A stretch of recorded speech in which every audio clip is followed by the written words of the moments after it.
Hello दोस्तों, मैं किफ़न स्वागत करता हूं आपका किफ़न जीएफ के इस यूट्यूब प्लेटफॉर्म पर। आज हम 10 जून 2023 का इम्पॉर्टेंट करंट अफेयर्स पढ़ने वाले हैं, जो कि सभी प्रतियोगी परीक्षाओं के लिए अति महत्वपूर्ण होने वाला है। तो लास्ट तक बने रहिएगा। चलिए स्टार्ट करते हैं आज की क्लास को।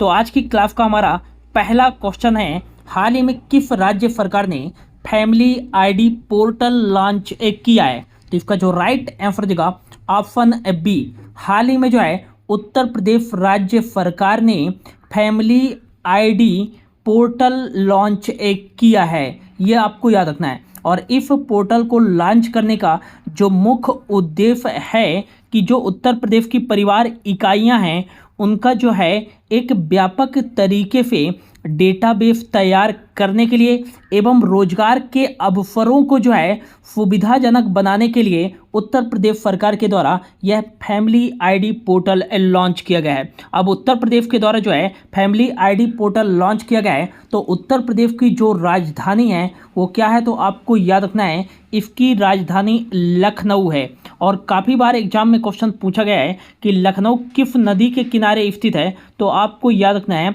गोमती नदी के किनारे स्थित है। और नेक्स्ट आपको याद रखना है कि उत्तर प्रदेश के वर्तमान में मुख्यमंत्री कौन है? तो आपको याद रखना है योगी आदित्यनाथ जो है उत्तर प्रदेश के वर्तमान में जो है मुख्यमंत्री हैं। और हाल ही में जो है इनकी जो है जीवन पर आधारित शांतनु गुप्ता जी के द्वारा जो है एक उपन्यास लिखा गया है, अजय टू योगी आदित्यनाथ जो है यह उपन्यास योगी आदित्यनाथ जी की लाइफ पर आधारित यह पुस्तक किसके द्वारा लिखी गई है? शांतनु गुप्ता जी के द्वारा लिखी गई है। और आपको याद रखना है कि वर्तमान में जो है उत्तर प्रदेश की राज्यपाल कौन है? तो यहाँ की वर्तमान में जो राज्यपाल हैं वो हैं आनंदीबेन पटेल हैं यहाँ के वर्तमान में राज्यपाल। अगला आपको याद रखना है कि दुधवा नेशनल पार्क कहाँ स्थित है? तो दुधवा नेशनल पार्क जो है ये उत्तर प्रदेश में ही स्थित है। और अगला आपको याद रखना है पीलीभीत टाइगर रिजर्व ये भी उत्तर प्रदेश में ही स्थित है। नेक्स्ट आपको याद रखना है कि कथक जो शास्त्रीय नृत्य है ये किस राज्य का शास्त्रीय नृत्य है? तो ये उत्तर प्रदेश का ही शास्त्रीय नृत्य है। और यदि आपसे पूछा जाए कथकली शास्त्रीय नृत्य किस राज्य का शास्त्रीय नृत्य है? तो ये केरल का शास्त्रीय नृत्य है। लाल बहादुर शास्त्री इंटरनेशनल एयरपोर्ट्स ये कहाँ स्थित है? तो ये वाराणसी, जिसे भारत का आध्यात्मिक शहर भी कहा जाता है, वाराणसी उत्तर प्रदेश में स्थित है। और चौधरी चरण सिंह इंटरनेशनल एयरपोर्ट्स कहाँ स्थित है? तो ये लखनऊ उत्तर प्रदेश की राजधानी पर स्थित है। नेक्स्ट अगला क्या आपको याद रखना है कि उत्तर प्रदेश का जो है DLR नंबर क्या है? तो उत्तर प्रदेश का जो DLR नंबर है वो है 75 80 31। मतलब कि उत्तर प्रदेश में जो जिलों की संख्या है वो है 75 और L फॉर लोकसभा। उत्तर प्रदेश में जो लोकसभा की सीटें हैं वो है 80 और उत्तर प्रदेश में जो राज्यसभा की सीटें हैं वो है 31। और यहाँ का जो विधानमंडल है वो 2 सदनीय है। मतलब उत्तर प्रदेश में जो है विधानसभा की भी सीटें हैं और विधान परिषद की भी सीटें हैं। तो उत्तर प्रदेश में जो विधानसभा की सीटें हैं वो हैं 403 और उत्तर प्रदेश में जो विधान परिषद की सीटें हैं वो हैं 100। ये भी आपको याद रखना है, ठीक है ना? तो इतनी सारी चीज़ें आपको उत्तर प्रदेश से याद रखना है। बढ़ते हैं अगले क्वेश्चन की ओर। अगला जो क्वेश्चन है कि हाल ही में किस बैंक ने IM अडेयार इजमी अभियान शुरू किया है? तो इसका जो राइट आंसर देगा, हाल ही में जो है फेडरल बैंक जो कि भारत का एक निजी बैंक है, इसके द्वारा जो है अडेयार समुदाय के बारे में मान्यता प्रदान करने के लिए और इसका जश्न बनाने के लिए जो है फेडरल बैंक के द्वारा IM अडेयार इजमी अभियान की शुरुआत की गई है। अब फेडरल बैंक के द्वारा जो है इस अभियान की शुरुआत की गई है। तो फेडरल बैंक की स्थापना जो है कब की गई थी? तो 23 अप्रैल 1931 को फेडरल बैंक की जो है स्थापना की गई थी। इसका वर्तमान में जो है फेडरल बैंक का हेडक्वार्टर कहाँ स्थित है? तो आलुवा केरल में स्थित है। कहाँ स्थित है? आलुवा केरल में स्थित है फेडरल बैंक का हेडक्वार्टर। और अगला आपको याद रखना है कि फेडरल बैंक की स्थापना जो है किसके द्वारा की गई थी, मतलब फेडरल बैंक के जो है संस्थापक कौन है, तो आपको याद रखना है केपी हॉर्मिम्फ। हॉर्मिम्फ जो है फेडरल बैंक के संस्थापक हैं। और फेडरल बैंक के वर्तमान में सीईओ कौन है, तो फेडरल बैंक के वर्तमान में सीईओ हैं श्याम श्रीनिवासन।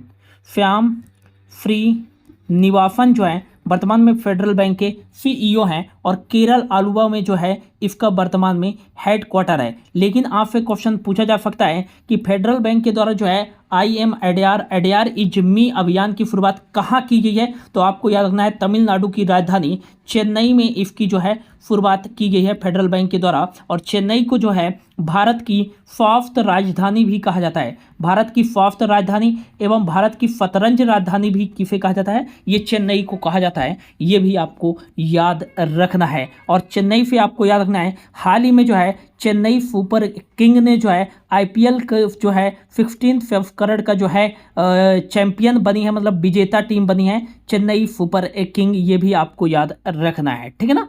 इतनी सारी चीज़ें आपको याद रखना फेडरल बैंक से, ठीक है ना।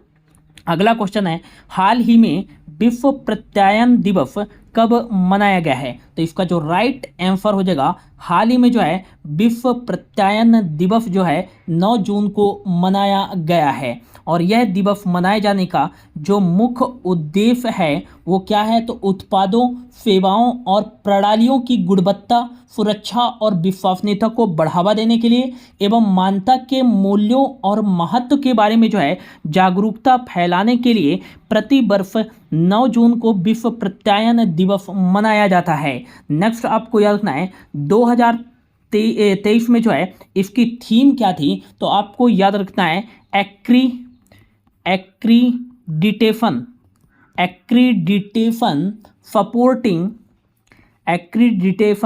Supporting the future of global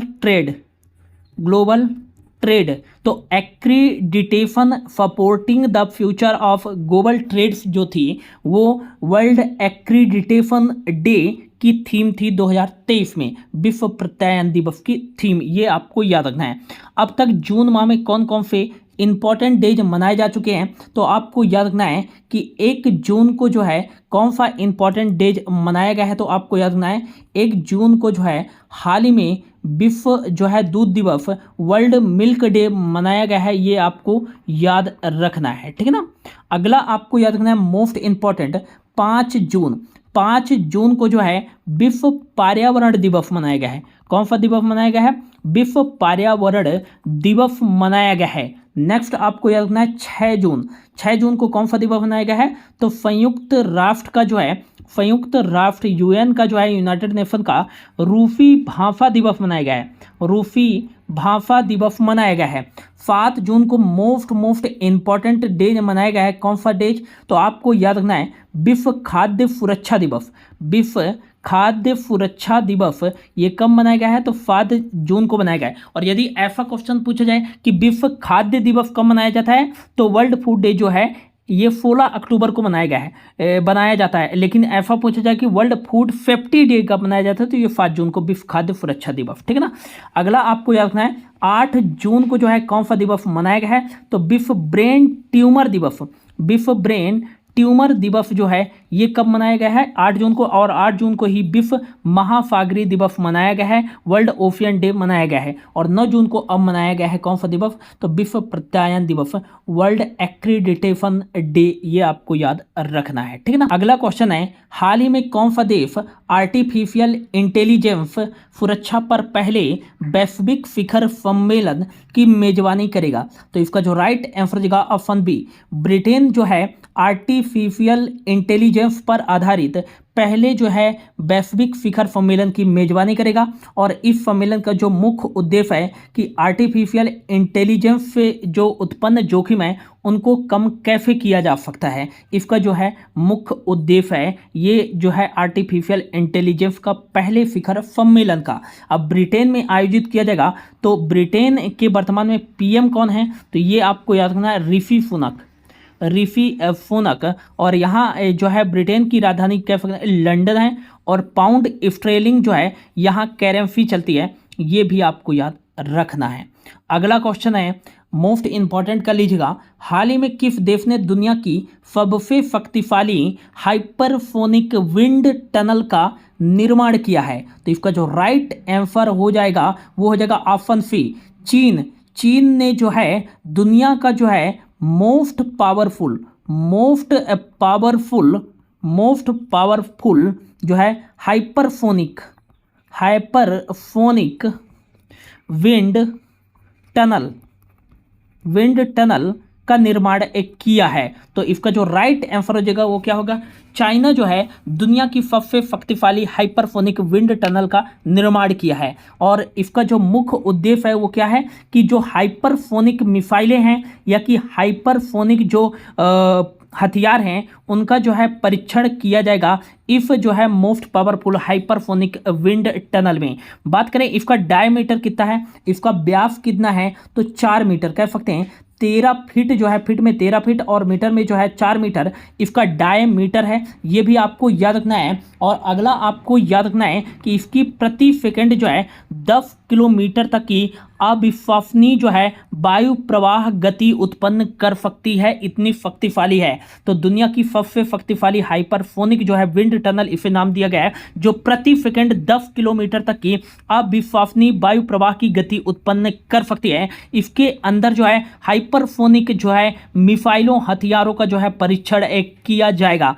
अब ये क्या है, तो हाइपरसोनिक जो है ये मिसाइलें क्या होती हैं, हाइपरसोनिक क्या होती हैं, तो वैसी मिसाइल जो ध्वनि की गति से जो है 5 गुना तेज चलती हैं। तो आपको याद रखना है हाइपरसोनिक मिसाइल उन मिसाइलों को कहा जाता है जो ध्वनि की गति से 5 गुना अधिक चाल से चलती है, उनको हाइपरसोनिक जो है मिसाइल कहा जाता है। और इसी प्रकार की मिसाइल का परीक्षण करने के लिए चीन ने जो है वर्ल्ड मोस्ट पावरफुल जो है हाइपरसोनिक विंड टनल का जो है निर्माण कर लिया है, ये भी आपको याद रखना है। और इसको नाम दिया गया है JF-22 इस टनल का नाम दिया गया है।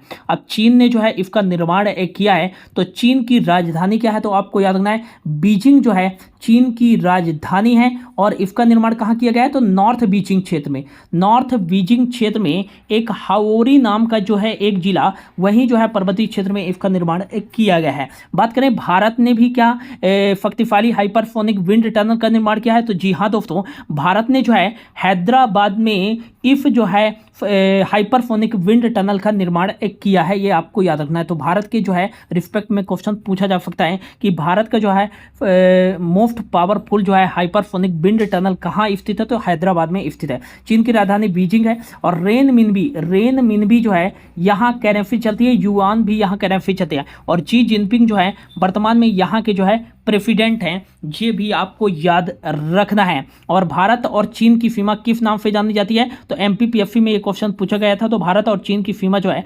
मैकमोहन लाइन के नाम से जानी जाती है, ठीक है ना, ये आपको याद रखना है। अगला क्वेश्चन है, हाल ही में पहला भारत, फ्रांस और UAE के बीच त्रिपक्षीय अभ्यास का आयोजन कहाँ किया जाएगा? तो मोस्ट इंपॉर्टेंट है ये जो पहला फर्स्ट जो है India France UAE United Arab अमीरात का जो है ट्राइलेटरल जो एक्सरसाइज का आयोजन किया जाएगा, वो जो है गल्फ ऑफ ओमान की खाड़ी में आयोजित किया जाएगा। और ये भारत, फ्रांस और UAE का पहला त्रिपक्षीय अभ्यास है। और ये मैरीटाइम जो है मैरीटाइम पार्टनरशिप एक्सरसाइज है। तीनों नौसेनाओं के बीच जो है सहयोग को बढ़ावा देने के लिए यह जो है एक्सरसाइज का आयोजन गल्फ ऑफ ओमान में किया जा रहा है, ये भी आपको याद रखना है। अब तीनों सेनाओं के बीच आयोजित किया जा रहा है, तीनों देशों की सेनाओं के बीच, तो आपको फ्रांस से याद रखना है।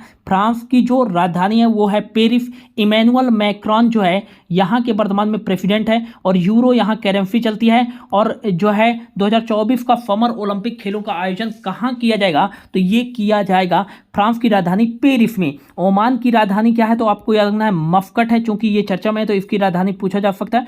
रियाल यहाँ करेंसी चलती है, अरेबिक यहाँ की लैंग्वेज है। और नेक्स्ट आपको याद रखना है मोहम्मद बिन तारिक जो है वर्तमान में यहाँ के सुल्तान हैं। यूएई की राजधानी जो है, यूएई की राजधानी अबू धाबी है, दिरहम यहाँ करेंसी चलती है। मोहम्मद बिन जायद जो है यहाँ के वर्तमान में प्रेसिडेंट है, ये भी आपको याद रखना है, ठीक है ना।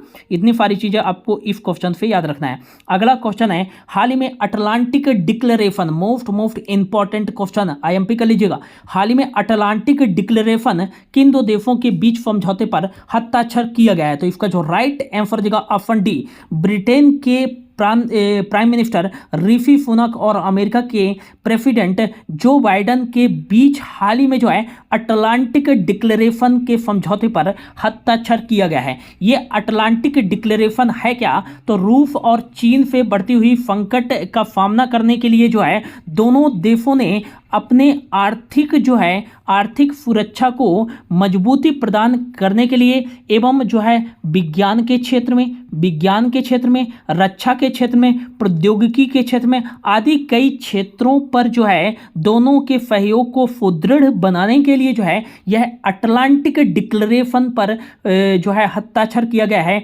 भारत कह सकते हैं ब्रिटेन के प्राइम मिनिस्टर ऋषि सुनक और अमेरिका के राष्ट्रपति जो बाइडेन के द्वारा। तो अटलांटिक डिक्लेरेशन किन दो देशों के बीच हुआ है तो ब्रिटेन और अमेरिका के बीच हुआ है, ये भी आपको याद रखना है। अमेरिका की जो राजधानी है वाशिंगटन डीसी है, लार्जेस्ट सिटी यहाँ का न्यूयॉर्क है और अपर हाउस को यहाँ के अपर हाउस को सीनेट के नाम से जाना जाता है। यहाँ के जो वर्तमान में प्रेसिडेंट है जो बाइडेन है, यूएस डॉलर यहाँ करेंसी चलती है। नेक्स्ट आपको याद रखना है यहाँ की वाइस प्रेसिडेंट भारतीय मूल की कमला हैरिस हैं, ये भी आपको याद रखना है। ब्रिटेन के बारे में मैंने अभी थोड़ी देर पहले चर्चा किया था। तो ये था दोस्तों आज का हमारा करंट अफेयर। होप आपको अच्छा लगा होगा। यदि अच्छा लगा हो तो प्लीज दोस्तों चैनल को सब्सक्राइब कर लीजिएगा, वीडियो को लाइक कर दीजिएगा, ज्यादा से ज्यादा लोगों तक जरूर इस वीडियो को शेयर कीजिएगा। Thank you so much for your watching.